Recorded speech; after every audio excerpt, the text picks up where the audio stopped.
This is chapter 1 of class 8 data representation and processing। यहाँ पर आपके पास दो चीजें आएंगी, हिंदी और इंग्लिश दोनों में आंसर्स होंगे। जहां जिसमें भी आप कंफर्टेबल होंगे यू कैन राइट इट। ठीक है, okay, let's start with first thing, what is spreadsheet. क्या क्या स्प्रेडशीट होती क्या है हमारे पास। ठीक है,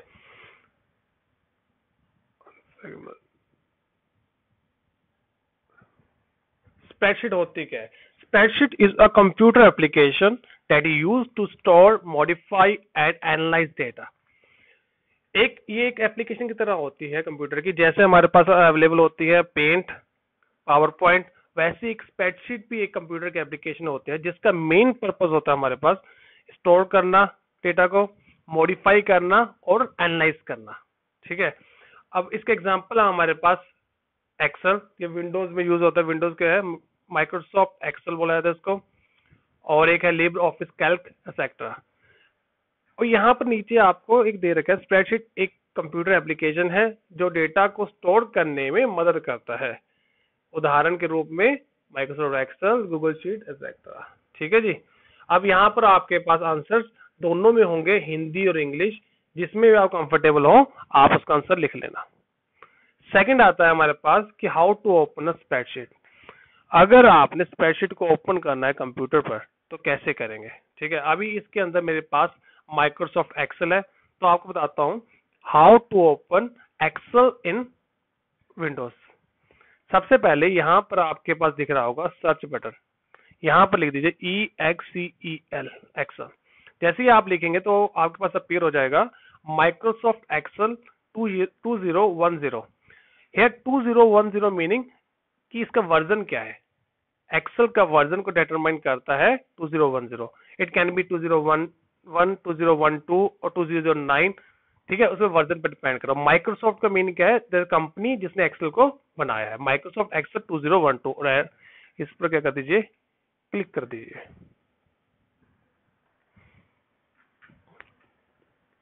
जैसे ही क्लिक करेंगे तो आपके पास this will appear. Okay, this I will close. ठीक है, अब यहां पर हमारे पास इन्हें बोलते हैं हम रोज, 11th रो, 12th रो, 13th रो। ठीक है, और इसको बोला जाता है कॉलम्स, ये होते हैं कॉलम्स। और जो छोटे छोटे बॉक्सेस हैं, these boxes are known as cell. ठीक है, we have number of cells और every cell has its own unique number. ठीक है, यहां पर हमारे पास नंबर ऑफ सेल्स है और हर सेल का अपना एक नाम होता है आइडेंटिफाई करने। जैसे क्लास में स्टूडेंट्स बैठे होते हैं, हर स्टूडेंट का अपना एक नाम होता है। वो किस लिए प्रोवाइड किया जाता है, ताकि अगर हमें उसे बुलाना हो स्पेसिफिक पर्सन को तो हम उसके नाम से बुला ले। उसी वे से एक्सेल स्प्रेडशीट के अंदर भी सेल्स होते हैं और हर सेल का अपना एक नाम होता है। यहाँ पर आप देख रहे हो J8, इसका मीनिंग क्या है, इसका नाम है J8, J कॉलम और 8 रो, तो J8 बन गया। और अगर हम यहाँ क्लिक करें, देखो फिर से चेंज हो गया, I7, I कॉलम और 7 रो। इसी बेस पर जिस पर आप क्लिक करोगे हाईलाइट होगा, उस सेल का नाम यहाँ अपीयर हो जाएगा। और इसे बोलते हैं हम लोग फॉर्मूला बार। कोई भी फॉर्मूला हम अप्लाई करते हैं वो यहाँ पर अपीयर होगा। अब हम स्प्रेडशीट की डेफिनेशन में देखा था कि it is use to store था, मॉडिफाई और एनालाइज डेटा।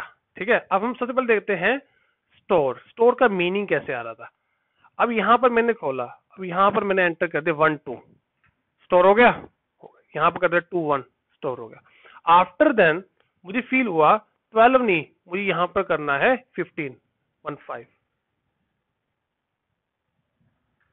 अब इसे मॉडिफाई कर दिया मैंने, तो यहां पर हम डेटा को स्टोर कर सकते हैं और मॉडिफाई कर सकते हैं।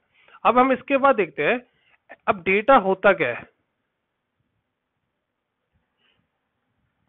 और ये आपके पास पता लग गया। इसे रोज बोलते हैं, इसे कॉलम्स बोलते हैं, सेल बोलते हैं, ये फॉर्मूला बार है और ये सेल का नाम अपीयर होता है यहां पर। अब नेक्स्ट चीज हमारे पास आती है यहां पर कि डेटा होता क्या है? Information stored in cell in worksheet is called data. ठीक है, अब सेल्स के अंदर जो छोटे छोटे बॉक्सेस होते हैं उसके अंदर जो भी इंफॉर्मेशन स्टोर करते हैं हम लोग एक वर्कशीट के अंदर, उसे हम डेटा बोलते हैं। ठीक है, अब डेटा टेक्स्ट भी हो सकता है, वीडियो भी हो सकती है, एक ऑडियो भी हो सकती है, एक हाइपरलिंक या न्यूमेरिक भी हो सकती है। टेक्स्ट मीनिंग क्या आता है? टेक्स्ट का मीनिंग आता है नेम, जैसे हम लिखते हैं क्लास 8। ठीक है, अब न्यूमेरिक वैल्यू कौन सी आती है? 1 2 3 4 5। वीडियो क्या होती है? जैसे आपके अभी कुछ प्ले कर रहे हैं ना, आप इस वीडियो को देख रहे हैं चैप्टर 1 की, इसे वीडियो बोलते हैं। अगर मैं इस स्क्रीन में आपको अपीयर ना होता, सिर्फ आवाज सुनाई देती, तो इसको हम बोलते हैं ऑडियो। ठीक है, और हाइपर लिंक होता है जिस लिंक पर क्लिक कर कर आप किसी और जगह चले जाते हैं, उसे हाइपर लिंक बोलते हैं। ठीक है, अब डेटा बेसिकली क्या होता है? जो इंफॉर्मेशन स्टोर होती है सेल्स के अंदर, हर वस्तु की पहचान के लिए उसके एट्रीब्यूट की एक तय वैल्यू होती है, उसे डेटा बोला जाता है। डेटा के प्रकार text, numeric, data, image, audio और वीडियो कुछ भी हो सकते हैं। ठीक है, अब जैसे आप यहाँ देखें, अब ये सेल है। ठीक है, यहाँ लिख देता हूं मैं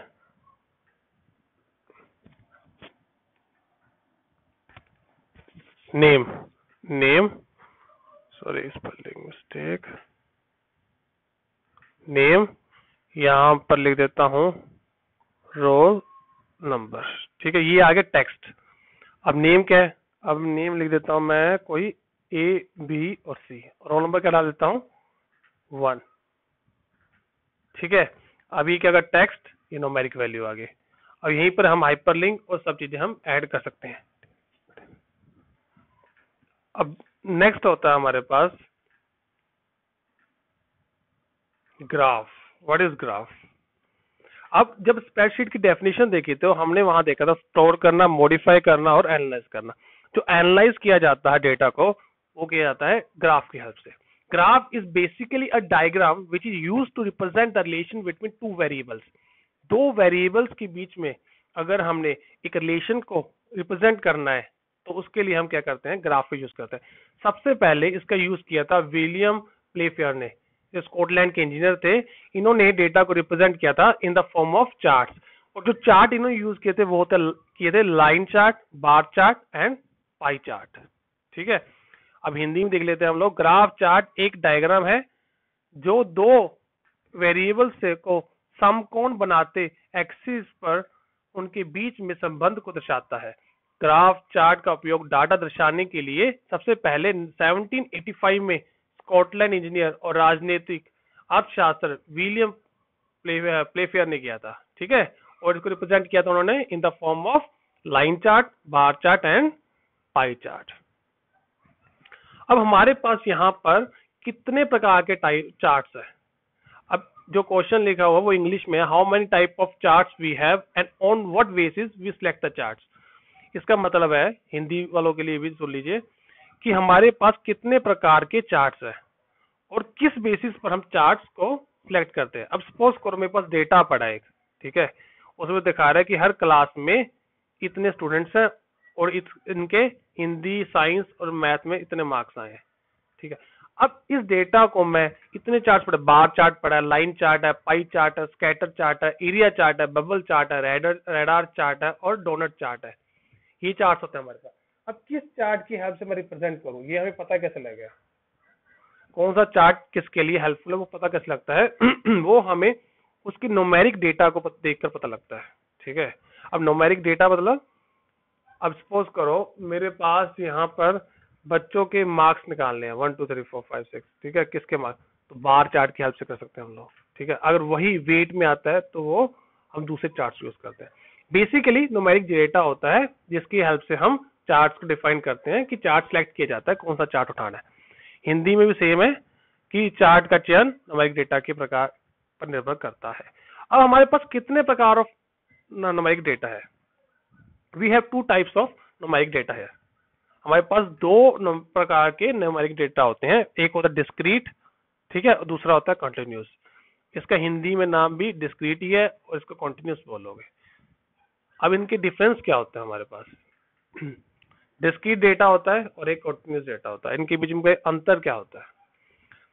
जिस डेटा को हम काउंट कर सके, जिस डेटा को हम काउंट कर सके वो आता है डिस्क्रीट, ठीक है।